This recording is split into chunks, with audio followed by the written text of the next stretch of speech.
Sevgili dostlar, sorunlu bir teras katındayız. Bu teras katımızdan üstü kapalı olmasına rağmen yanlardan bir şekilde yağmur suyu giriyor. Aşağıya odalara iniyormuş. Önce terastan, arkadaşlar her zaman diyorum, terastan analiz yapacağız. Su nereden geliyordur? Gördüğünüz gibi derzevleri bozuk. Bu derzevlerin üzerine sürme yalıtım olmaz. Önce bunlar tamir olacak. Şu kıyıdaki arkadaşlar süpürgelik diyoruz bunlara. Süpürgeliklerin altından dahi su sızıyor olabilir. Bunların önlemleri olmalı. Duvardaki boşluklardan dahi araya su iner. Arkadaşlar bunların önce tamir yapacağız. Abi. Efendim. Önce bu tür zeminlerin arkadaşlar tamir yapıyoruz muhakkak.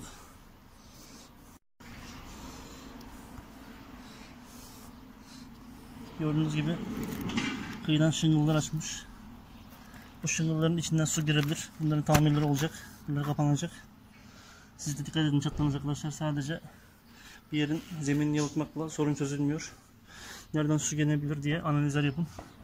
Şunların yağmur suları arkadaşlar. Mermerden süzülen yağmur suları içine girebilir. Bazen şu mermerlerin araları açar. İçine su sızabilir. Dikkatli olun burada.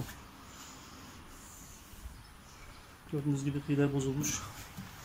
Bunların tamirleri olmalı. Alttaki süpürgeliklerin tamirleri olmalı. Şu arkadaşlar süpürgelik altları çokça başınıza gelen sorunlardır. Buralar açıyorsa ne kadar yalıtım yaparsanız yapın zemini arkadaşlar sorun çözemezsiniz. Buradan su aşağıya zemine iner.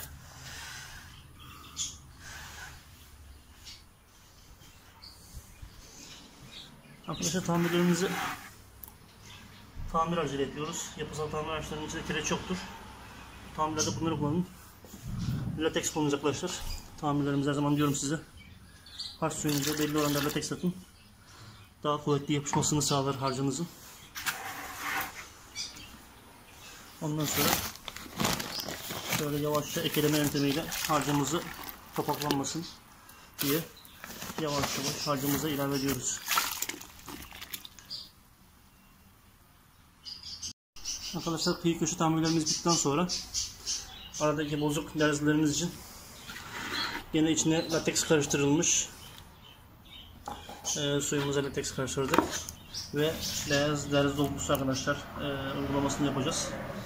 Böyledeki açıktaki problemli noktaların derzlerini tamamlayacağız. Ondan sonra arkadaşlar isoner likit kulası uygulamasını yapacağım zemine tertemiz süpürdükten sonra. Arkadaşlar çok problemli noktalarda araları açıyoruz. Aradaki çapaklı bölgeyi temizliyoruz. Buralara tekrar derz dolgusu yapacağız. Bozuk zeminler arkadaşlar olmazdı. Buradan noktaları temizliyoruz. Böyle bazı noktalar varmış. Bunların temizlenmesi lazım. Size bak az mekanik yapınca açılıyor. Bunların açılması lazım. Tekrar derz dolgusu olması lazım. Gördüğünüz gibi akıyor az bir şey. Onun eğlemeyle. Onun üzerine su yakın olmaz. Bunların temizlenip tekrar dolgu olması lazım arkadaşlar. Sevgili dostlarım, zemini kazınma işlemini bitirdim. Kazınacak bozulmuş derzelerini açtım. Şimdi buralara tekrar sıfırdan derz dolduracağız arkadaşlar. Yumuşak şekilde kıvamında derzimizi hazırladık. Aralara koyup şu arkadaşlar kauçuk malı derler bunu. Derz işlerimizde bunu kullanırız. Aralara çok güzel derz yedirir.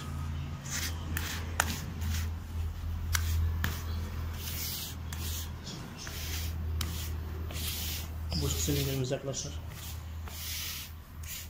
Derzimizi yediriyoruz. Bu işlem bittikten sonra ancak su yalıtımına geçebiliriz.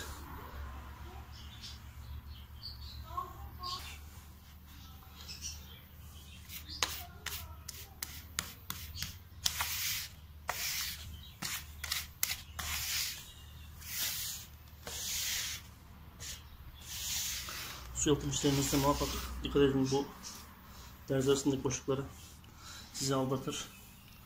Arada derz boşlukları bozuksa bu aşamada direktman su yalıtımı yapılamaz. Önce süpürgeliklerin altları ve derz boşlukları tamir edilmeli. Ondan sonra su yalıtımına geçilmeli arkadaşlar. Arkadaşlar kauçuk malamızla kıyıdaki süpürgelikteki ayrıntıları da kapatıyoruz. Üstten ve alttan.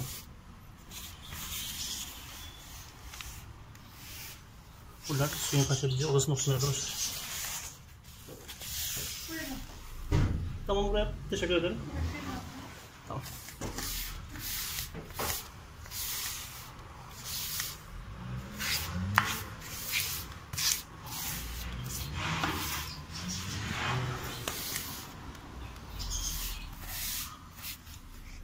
Gördüğünüz gibi altlar boş arkadaşlar. Buradan su kaçabilir. Buraları muhakkak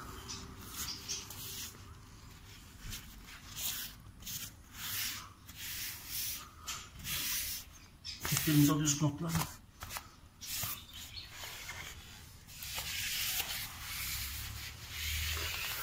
Şöyle malzememizi alıyoruz.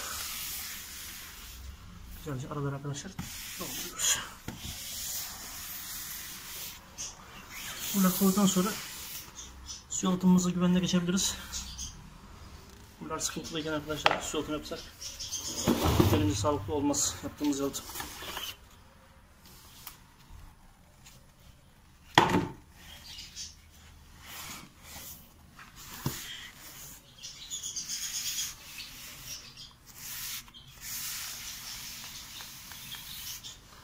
Üstten ve alttan dedik. Üstten de muhakkak yapılmalı. Şu süpürgenin üstteki arkadaşlar çıtaları zamanla açabiliyor.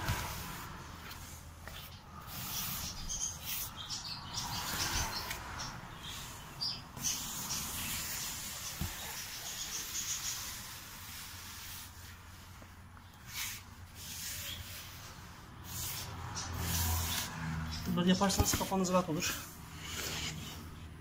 Altındığınız gibi karıncaların gelip çıkabileceği boşluklar var.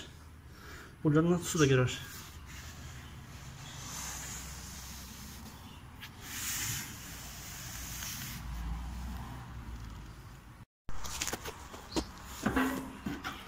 Malzememizi karıştırıyoruz. Yaklaşık 2 dakika karıştırın malzemenizi.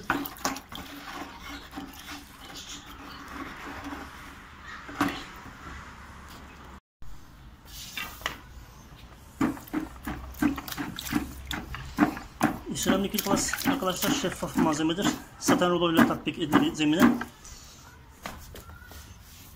Zeminde kabartı yapmaz. Her zemine işler.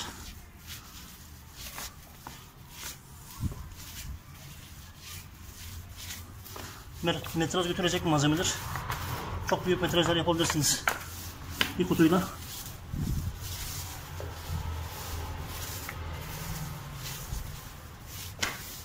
Derzlere tam anlamıyla işlem malzemedir. Solvent bazlı.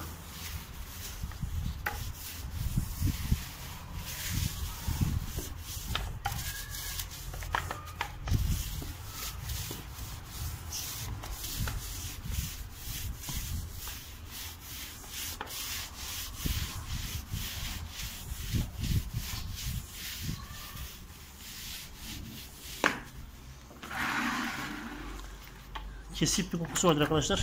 Kapalı mekanlarda maske takmanızı öneririm. Nefes darlığı çekiyorsanız açıktan alanda bile sıkıntı yapabilir.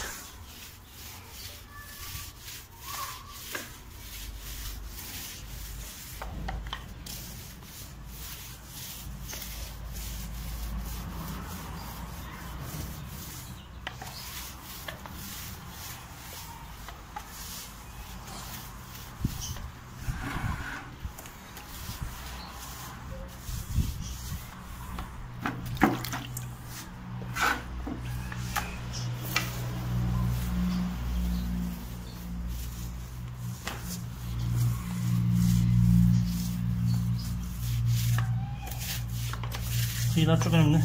Kıyılara bolca yedirin malzemenizi.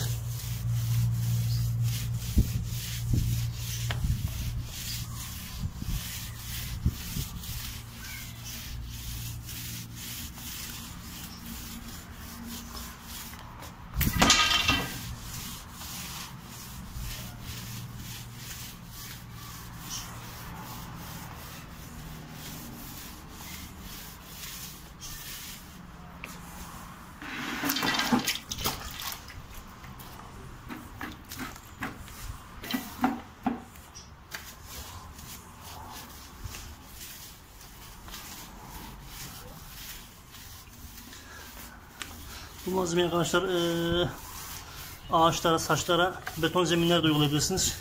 Her türlü zemine işler. İçine emilir. Bozuk zeminlere dahi uygulayabilirsiniz. Bazı arkadaşlar soruyorlar telefonda bana. Olur mu? Olur. Her zemin işlenebilir. Zemin güzelce tertemiz zemin olur. Kuru olması lazım arkadaşlar. Yaptığınız zemin. Bu malzeme kuru bir zemine tatbik edilebilir. Bunu unutmayın.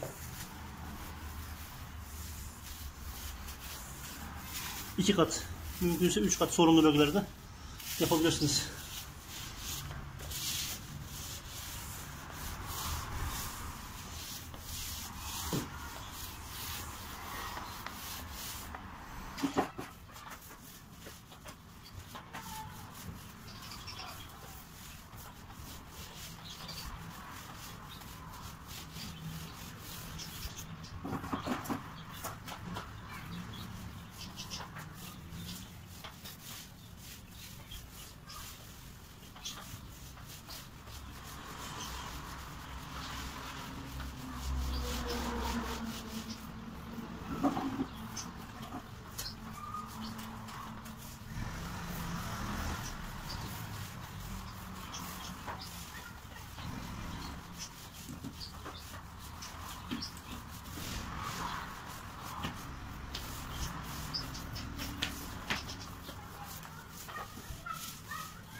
Evet arkadaşlar, birinci kat uygulamamız bitti.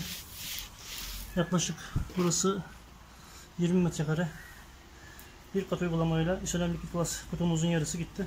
Yarısında 4-5 saat sonra uygulamasını yapacağım. Demek ki bir teneke İsolen Liquid Glass'la 20 metrekare yeri arkadaşlar 2 kat geçebiliyoruz. Bunu da sizlere göstermiş oldum. Bol bol sürdüm bile yani ben. Doyura doyura sürdüm. Merhaba arkadaşlar. Malzememizin şimdi ikinci uygulamasına geçiyorum.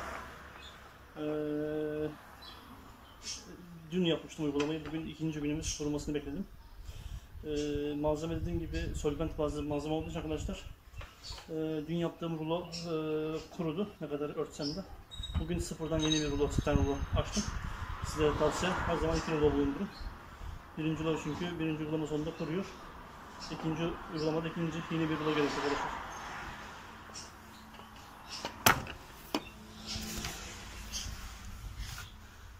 Dün yaptığım uygulama cam gibi kurumuş.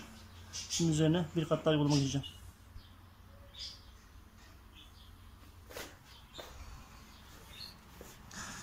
Arkadaşlar dün yarım tenekeyi harcadım. 20 metrekareye yarım teneke yetti. Bugün diğer kalan yarım tenekeyi de harcayıp 20 metrekarelik alanı bitirmiş olacağız.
Arkadaşlar ikinci kat uygulamayı diğerinin ters yönde yapıyorum.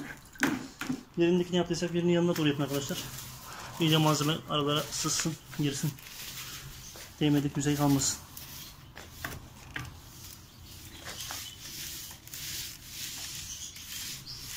Gözle görmediğimiz kılcal çatlaklar olabilir. Amacımız malzemenin oralara kadar işlemesi.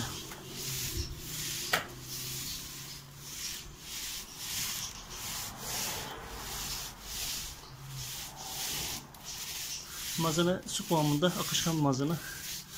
Onun için her türlü zemine işliyoruz zaten.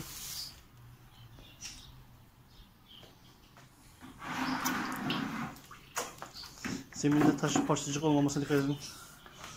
Çünkü bir daha geri dönüş yok. Onlar malzemeyle beraber kuruyor. Malzememiz arkadaşlar bir teneke 20 metrekareye rahat yetti. Sizlere de tavsiyem olsun. Yaklaşık 20 metrekareye, hatta yanlara da şöyle sürdüm. Normalde yanlara da sürmesi gerekiyor. Arkadaşlar bu yanındaki duvarlara parapet duvar diyorlar.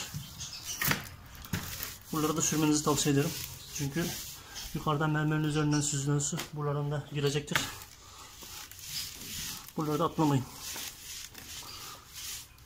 Su yalıtımlarında arkadaşlar her zaman diyorum, mermerlerin altına dikkat edin. Mermerlerin altı boşsa oradan tuğlanın içinde, oradan da aşağıya su inebilir. Kıyıdaki süpürgelikleri çok güzel edin. En canlı noktalar. Bir tanesi bu süpürgelik duvarlı süpürgelikler.